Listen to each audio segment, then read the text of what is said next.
Hare Krishna, Namaste, chapter 18, which is entitled as Sannyasa Yoga. Sloka 28. Ayuktaḥ prākṛtaḥ stabdhaḥ śaṭho naiṣkṛtiko lasaḥ viṣādī dīrgha-sūtrī kartā tāmasa ucyate. Ayuktaḥ, not referring to the scriptural injunctions. Also, it means those who are unfit to perform the acts that is mentioned by the Shastra, scriptures. One who is of foul deeds. In the previous sloka, one was qualified but did not have suchi. They were asuchihi, unclean, lacking the requisite to be clean for performing the karma that's mentioned in the scriptures. Whereas here, the person is totally not unfit to perform anything. Prākṛtaḥ, one who lacks the requisite knowledge, never read the scriptures, hence no knowledge about it. Stabdhaḥ, obstinate, who is not disposed to behave properly as prescribed in the scripture. He never starts anything that mentioned in the scripture. śaṭho, deceitful, crooked mind, one who secretly harms others. He engages in abhichara karma, like black magic, etc. naiṣkṛtiko, expert in deceiving others, unreliable, untrustworthy, unstable. lasaḥ, who's lazy even after the action has been started. First of all, this person never starts any activity, and if at all he starts any action, he is very lazy to move forward with that action, keeps postponing it forever. viṣādī, morose, who is very dejected. This has been his nature with him all the time. dīrgha-sūtrī, one who constantly thinks and plans for long time, acts to cause evil to others by making plans for long time. After all the thoughts and plans put together, he gets engaged in śaṭho, as we saw earlier, with crooked mind. Tāmasa kartā ucyate, said to be an agent of the tāmasic type. Translation: the worker who is always engaged in work against the injunctions of the scripture, who is materialistic, obstinate, cheating, and expert in insulting others, and who is lazy, always morose, and procrastinating, is said to be a worker in the mode of ignorance.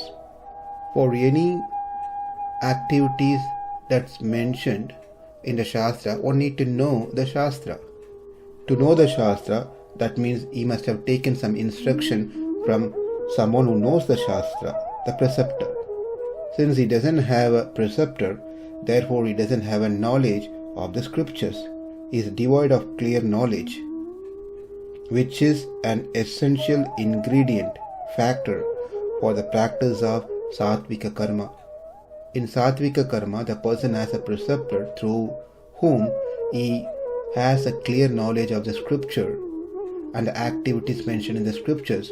Therefore, he performs those mentioned in the scriptures. Rather, in this case, this person who is a doer in the mode of ignorance, tāmasic, stabdhaḥ, he is very keen not to do any good things.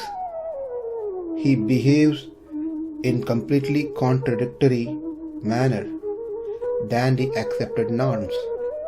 He enjoys hurting others. He does this very expertly, engaging himself secretly, putting plans together to harm others or to destroy others. This destruction not necessarily only physical destruction of someone, it also destruction of others' name, bringing others' name down.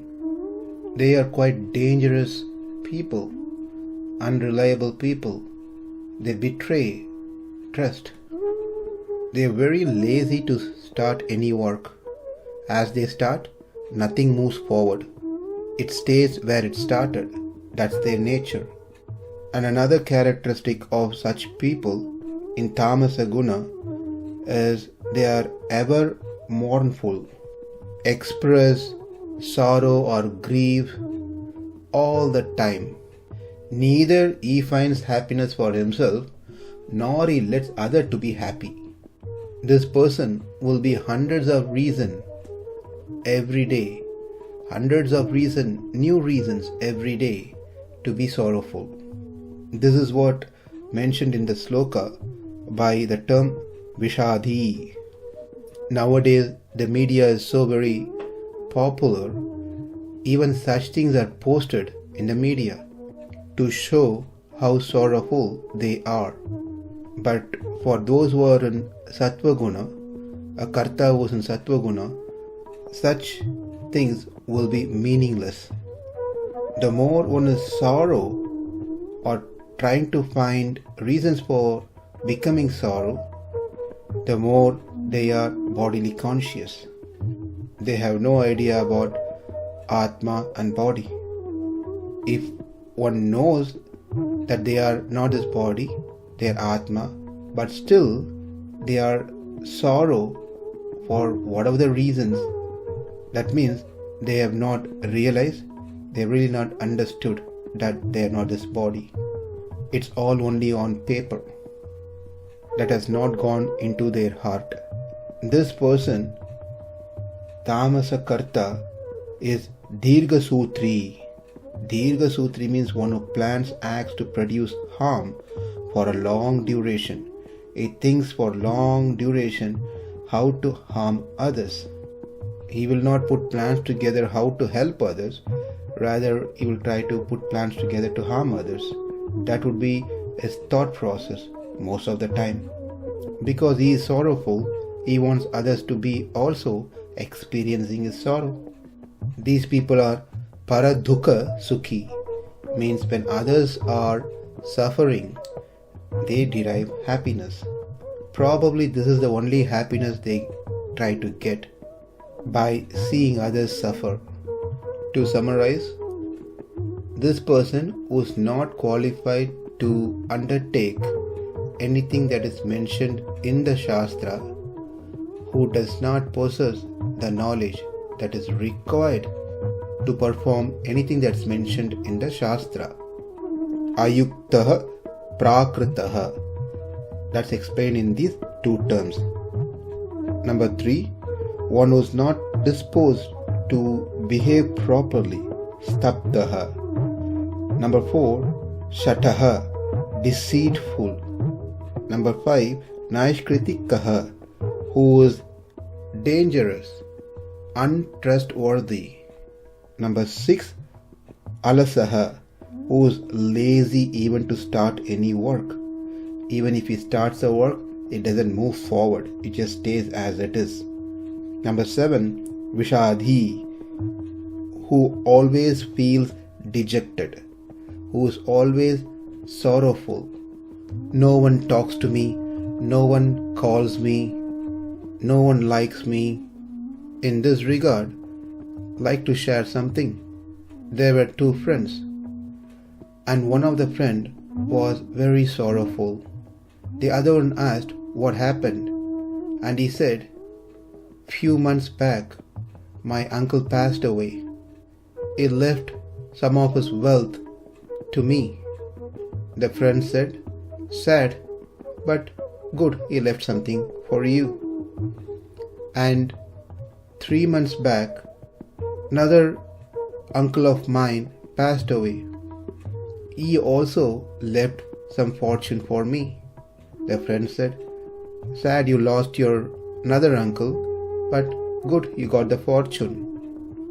You should be happy. Why are you sad?" And this person said, "It's more than 2 months. Nothing has happened so far."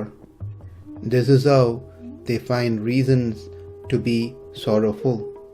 Some are examples of such people who start thinking, contemplating that the spring is coming on its way.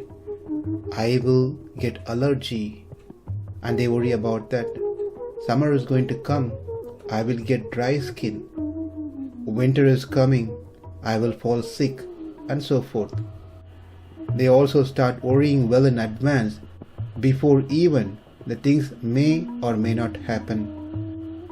Such things put that person into mental weakness, rather thinking that I have no control of many things or certain things. I have no control of my own body, which gets affected. I must do my duties without fail because it is prescribed in the scripture. When one thinks like this, is sattvika kartā. When who doesn't do anything but keep on worrying, that person is a tāmasa kartā. With this, we have completed 9 slokas, 3 slokas about threefold divisions of knowledge, next 3 slokas about threefold divisions of karma, and then the last 3 slokas about the threefold divisions of doer, kartā, based on the 3 gunas, sattvika, rajasa and tāmasa. In the next sloka, Krishna is giving an introduction to buddhi and dhriti. The knowledge, jnana, that we discussed earlier is concerning about the knowledge of the self, atma. That is the knowledge a practitioner should have. The knowledge, buddhi, which is going to be discussed in following slokas, is about intellect, the intellectual power of discernment and judgment about the things with the help of the scriptures, as scriptures is a source of knowledge. And after that, Krishna is also going to explain about dhriti, which is determination or a mental emotional strength in facing difficulty, adversity, danger, temptation, etc. In other words, strength of mind, dhriti. So sloka 29 is a change from what we saw in past few slokas, and moving on to the next item, buddhi and dhriti. In 30th sloka, buddhi, that is of sattvika, will be explained. 31, rajasa. 32, tāmasa buddhi.